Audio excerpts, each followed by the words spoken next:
What's up, guys? Congratulations, another win. You keep extending the streak. A win in this rivalry. What's the emotion like for you right now after that performance? Just content. That was about 30 minutes ago, so I'm over it now. My daughter passed out, so obviously that's my main concern is making sure that she has a good time.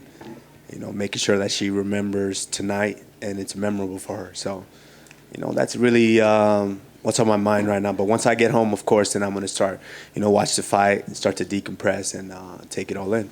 Yeah, obviously a lot of success early. Hurt him really bad in round 2. Looked like maybe the fight was going to be over there. What were your thoughts, I guess, there? And did you think the fight was done at that point? Yeah, it's very, very hard not to get crazy when you hurt someone like that, And but I know he did his homework. He went to a good team. Those guys at MMA Masters are good coaches, and I know they prepared him well. So he stayed very poised, very controlled. That's why he didn't try to get crazy, because I would have found the shot and put him away. But like I said, as a competitor, I respect him. That's the next best guy in the division. Yeah, he did start to come alive, right? I mean, he had a good comeback as the rounds were, wearing on. Did that? I mean, I know you respect him. He's got cardio, all those things. But did it surprise you how well he was able to rebound over the later rounds? No, it didn't surprise me. Like I said, he's a great competitor. I know this, and we both know that. So yeah, it didn't surprise me. That's why I had to stay poised and just listen to my coaches, because I really wanted to get him out of there. And so once I start feeling like a giant in there, I'm like a tank, and I want to just get him out of there. But I understand that in this game, it's about using your mental, because we're both physically adequate and we're prepared. So I stayed composed and got the job done. Is there any disappointment that you didn't get the finish? I mean, obviously you always want to do that, right? But you still got the belt. You got another win. I mean, but is there any disappointment at all that you weren't able to finish? No, absolutely no disappointment. This guy's tough as nails. It's very, very tough. Like let's be honest. Ali needed a Frazier.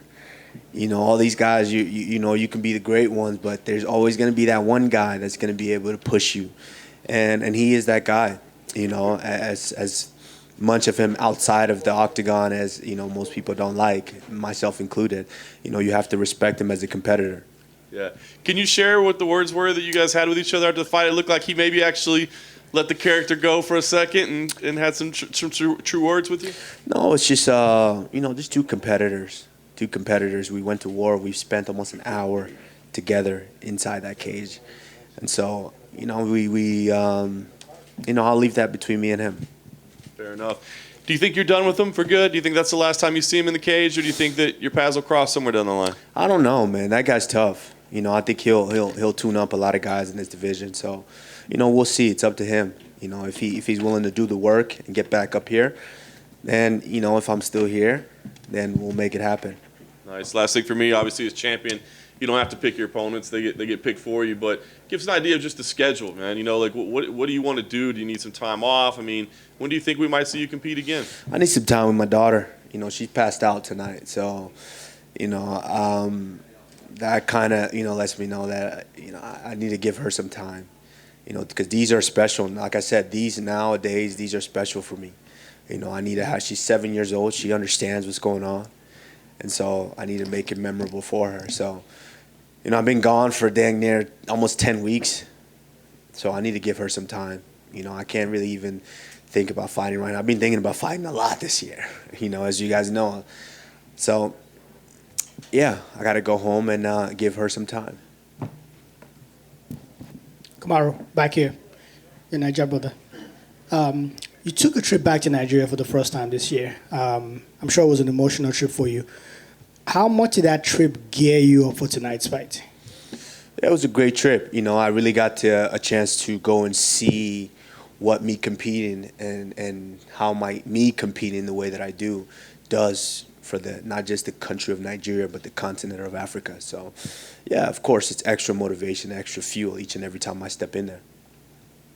Thank you. Were you at all surprised by the drop in output? Because the first time Covington and you fought, he came out putting lots and lots of less power but more volume. And I think the stats were there was 111 in the first round last time and 47 this time. Was that something you expected, or was that a bit of a shock? No, it's no shock. I mean, in that first fight, let's be honest, Covington's used to just wearing guys out by putting on that pace. But then you realize there's another motherfucker who got pace too. And so you got to slow your ass down, because eventually I put him away at the end of that first one. So he went to a good team. I know they were going to prepare him well, and they definitely did. Hey, champ. To talk about a little bit, we talked to Dana. We know that you expressed your interest in Canelo. Dana White's words, not mine. He doesn't want to box Canelo. Dana doesn't know that. Like I said, I want something that scares me. If I'm gonna leave my daughter for another 12 weeks or more, it's gotta be something that really, really gets me up. And I like that. I want to challenge myself. I know a lot of people are gonna talk down or say a lot of bullshit and say this. Oh yeah, you don't want this, you don't want that. Yeah, don't get me wrong. He's a master at what he does. I love it and I respect it, which is why I want to challenge myself in that way. The last time I was an underdog, we saw what happened. So it is what it is. I get it, but we're the ones who will take those risks. We're the ones who are willing to go over there and take that risk. They won't dare come over here and take that risk. Does it bother you at all that Canelo got the finish on the other side of the country tonight? Does it bother me? No, because I didn't know he got the finish. If I knew he got the finish beforehand, I would have got that finish too. It's about being calculated and technical, and I did that tonight.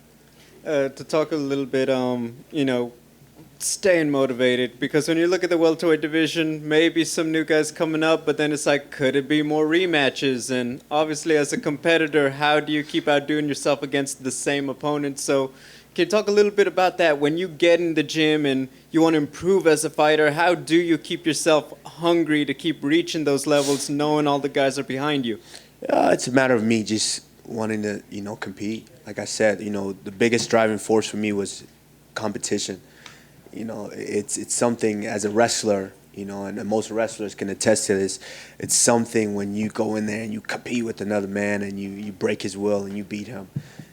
So, as long as I still have that will to compete, I'm going to be doing my thing and I'm going to be here. But if I don't, then, hey, I know when it's time to step away.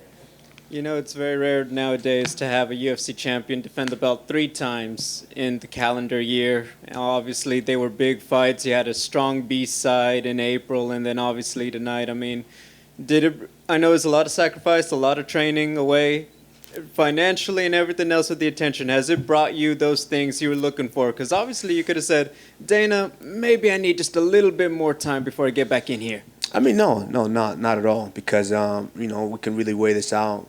My daughter's 7 years old. She don't give a shit if daddy has $20 million stacked up. When she's 18, what she's going to say is, where were you? And God forbid something ever happens to her, she's going to ask me, where were you? She's not going to give a shit if daddy can pay for her to do this and this and that. So, you got to weigh it out. And right now, those are the important things to me. Thank you and congratulations. Kamaru, right over here. Could you put in perspective what Coach Trevor Whitman's done for you in this next phase in your championship reign, or what it means to you to have him there? Yeah, I mean, he kept me poised, especially in this fight, because I wanted to let the juggernaut come out. In that second round, I really wanted to let it come out. I was going to Hulk smash this guy. But, Trevor kept me there and told me to just stay composed and stay poised and try to find that finish. And I did, but Colby is no slouch. I mean, he's a tough dude, and you saw that tonight. If you feel deep down in your heart, if you look really inside of you, do you think that we'll see you compete in the middleweight division before your career's over? Like I said, as long as Israel is the champion there, that's not really something that that interests me. Like I said, unless Dana wants to give us $100 million, then me and Israel have to have a serious talk. Like, hey, we want this 50 apiece or what? But, right now that doesn't really interest me, because I meant what I said. 2 Nigerians with belts is more important to me than 1 Nigerian with 2 belts. Kamaru, being in the welterweight division has such a stacked history with gentlemen like St-Pierre and Hughes, who helped really in a lot of ways put the sport on the mainstream map. Where do you think you have to go in order to surpass him as the greatest of all time? Where do I have to go? I mean, where do I have to go? I mean, I just keep doing what I do, keep stacking them up, and I mean, it's no secret who the best is right now. And George is one of those guys that I would have loved. I would have entertained. I would have loved the fight. I respect him a lot. I think he did a tremendous amount for the sport. But time evolves. Fighters evolve. Guys get better. Guys get hungrier, and that's just where I am right now. Kamaru, it's been obviously a spectacular year for you. Do you feel like you are right now the front runner as the fighter of the year? I think it's probably a 2-horse race if Dustin Poirier can win the title next month. But do you think it's you? I mean, I'll let you guys decide that. But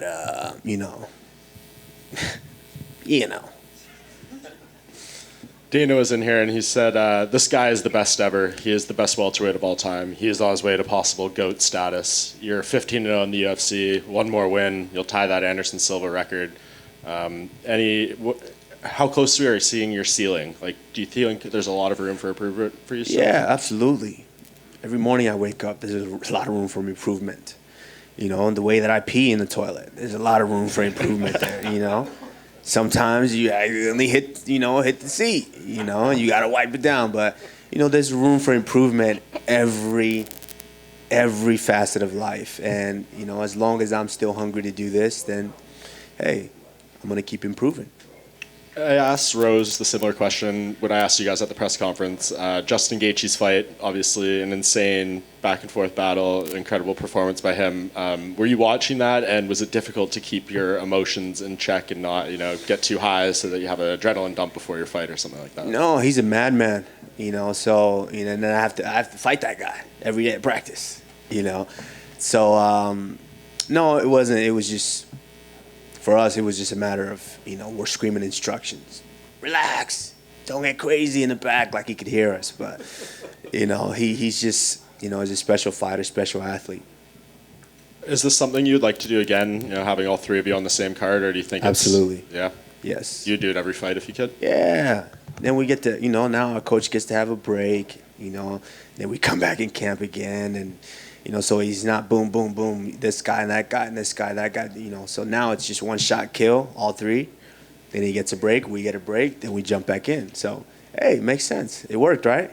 It did work great. Yeah, absolutely. And last thing from me, there was a lot of slipping around on the canvas tonight. We asked Dana about it, and he said he didn't really know why there was a lot of that happening more so than usual. What were you feeling in there? Did you feel a different kind of canvas? And he mentioned something before the fifth round, or when the eye poke happened, that you were like stomping your feet or wiping your feet off, and he said to ask you about it. Yeah, I mean, it's just something about that cage. It's I love the canvas because you see what the UFC does there. They're trying to provide a great canvas to where you can grapple on and not slip, but for some reason it gets slippery in there.